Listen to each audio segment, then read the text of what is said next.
Hello everyone good morning. आज ହେଉଛି national space day. ତେଣୁ ମୁଁ ଶ୍ରଦ୍ଧାଞ୍ଜଳିକର ନାବରଡ଼ାଲ ଉପରା ବିଦ୍ୟାଳୟର ସପ୍ତମ ଶ୍ରେଣୀର ଛାତ୍ରୀ ମୁଁ ଓ ମୋର ସହପାଠୀଗଣ ଆଜି ମିଶି ଶିକ୍ଷକ ଶିକ୍ଷୟିତ୍ରୀଙ୍କ ସହାୟତାରେ ଚନ୍ଦ୍ର ଏବଂ ଚନ୍ଦ୍ରଯାନ ବିଷୟରେ କିଛି ତଥ୍ୟ ଉପସ୍ଥାପନ କରିବାକୁ ଯାଉଅଛି। ଅଗଷ୍ଟ 23, 2023 ଏକ ସ୍ମରଣୀୟ ଦିନ ଆମ ଭାରତ ବର୍ଷ ପାଇଁ, ଯେଉଁ ଦିନ କି ଚନ୍ଦ୍ରଯାନ 3 ଯାଇ ଚନ୍ଦ୍ରପୃଷ୍ଠର ଦକ୍ଷିଣ ମେରୁରେ ଅବତରଣ କରିଥିଲା।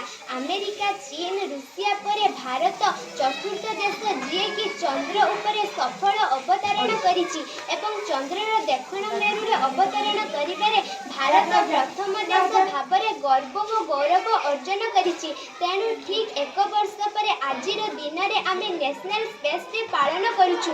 ଆସନ୍ତୁ ଦେଖିବା ସୌରଜଗତ, ଯାହାର କେନ୍ଦ୍ରରେ ସୂର୍ଯ୍ୟ ଏବଂ 8ଟି ଗ୍ରହ ରହିଛି। ତା ମଧ୍ୟରୁ ସବୁଜ ଗ୍ରହ ହିସାବରେ ଜଣା ପୃଥିବୀ, ଯାହାର ଉପଗ୍ରହ ହେଉଛି ଚନ୍ଦ୍ର। 22 ଅକ୍ଟୋବର 2008ରେ ଚନ୍ଦ୍ରଯାନ 1, 22 ଜୁଲାଇ 2019ରେ ଚନ୍ଦ୍ରଯାନ 2 ଏବଂ 14 ଜୁଲାଇ 2023ରେ ଚନ୍ଦ୍ରଯାନ 3 ପୃଥିବୀ ପୃଷ୍ଠକୁ ଉତ୍କ୍ଷେପଣ କରାଯାଇଥିଲା। ଚନ୍ଦ୍ରଯାନ 3 ଯାହାକି 23 ଅଗଷ୍ଟ 2023ରେ ସନ୍ଧ୍ୟା 6:03ରେ ଚନ୍ଦ୍ରପୃଷ୍ଠ ଅବତରଣ କରିଥିଲା। ଏହି ଯାନକୁ ସତୀଶ ଧବନ ସ୍ପେସ୍ ସେଣ୍ଟର ଠାରୁ ଡକ୍ଟର ସମନାଥ ରାୟଙ୍କ ନେତୃତ୍ୱରେ ଇସ୍ରୋ ତତ୍କ୍ଷେପଣ କରିଥିଲା, ଯାହାର ଲ୍ୟାଣ୍ଡର ବିକ୍ରମ ଓ ରୋଭର ପ୍ରଜ୍ଞାନ କରିଛନ୍ତି। ଚନ୍ଦ୍ରର ଦକ୍ଷିଣ ମେରୁ ବିଷୟରେ ଅଧିକ ତଥ୍ୟ ସଂଗ୍ରହ କରିବା ଏହାର ଲକ୍ଷ୍ୟ।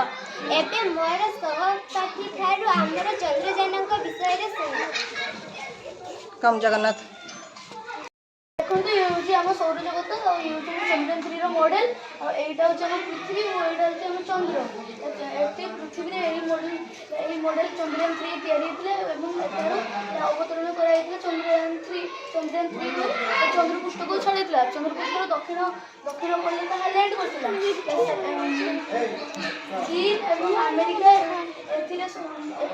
ସବୁଥିରେ ଆମର ଭାରତ ଚତୁର୍ଥ ସ୍ଥାନ ପାଇଛି, କିନ୍ତୁ ଦକ୍ଷିଣ ପଟେ ଲ୍ୟାଣ୍ଡ କରିବା ପାଇଁ ଆମ ଭାରତ ପ୍ରଥମ ସ୍ଥାନ ଅଧିକାର କରୁଛି। ଏହାର ବିଶେଷତ୍ୱ ହେଉଛି ସେଫ୍ଟି ଲ୍ୟାଣ୍ଡିଂ।